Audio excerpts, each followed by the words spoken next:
لوح قرآنی کا ترجمہ کیا ہے؟ اگر ان کا کوئی مطلب نہیں تو ان کو نازل کرنے کا مقصد کیا تھا؟ آپ کو اس مقصد میں جانے کی بھی ضرورت نہیں ہے. سورہ آل عمران کی آیت نمبر 7 میں آیا کہ قرآن پاک کی آیات دو قسم کی ہیں.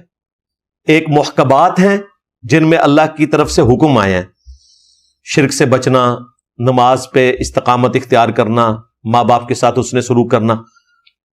اور اس آیت میں ہے کہ یہ تمام محکمات جو ہیں یہ کتاب کی اصل ہیں، ان کی پیروی کرنی ہے. دوسری متشابہات ہیں سمجھانے کے لیے، جس طرح آخرت کی نعمتوں کا ذکر ہوا، حوروں کا ذکر ہوا، تو جن کے دلوں میں ٹیڑھ پن ہے وہ متشابہات کے پیچھے پڑتے ہیں. اللہ تعالیٰ کی صفات متشابہات ہیں. اسی طریقے سے لوح قرآنی جو ہیں یہ بھی اسی کیٹیگری میں فال کرتی ہیں. یہ محکمات نہیں ہیں. جب محکمات نہیں ہیں تو آپ نے ان کے پیچھے نہیں پڑھنا. یہ قرآن کے کوڈ ورڈز ہیں، ان کا مطلب آپ کو پتہ ہے نہیں پتہ ہے، اس سے قرآن حکیم کی تعلیمات کے پوائنٹ آف ویو سے کوئی آپ کے لیے کمزوری واقع نہیں ہوگی.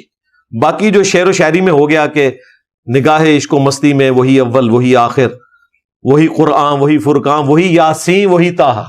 ڈاکٹر اقبال صاحب شعر لکھ کے ٹر گئے تھے، لوگوں نے اپنا نام پھر یاسین اور طٰہٰ رکھنا شروع کرتا. حالانکہ مطلب ہی نہیں پتا. کیسے آپ نام رکھ سکتے ہیں جس کا آپ کو مطلب ہی نہیں پتا؟ کتنی خطرناک بات ہے. تو حروف مقطعات کے ساتھ اس قسم کی کوئی حرکت نہیں کرنی چاہیے. اس پہ تفصیلی ویڈیو ریکارڈ ہے.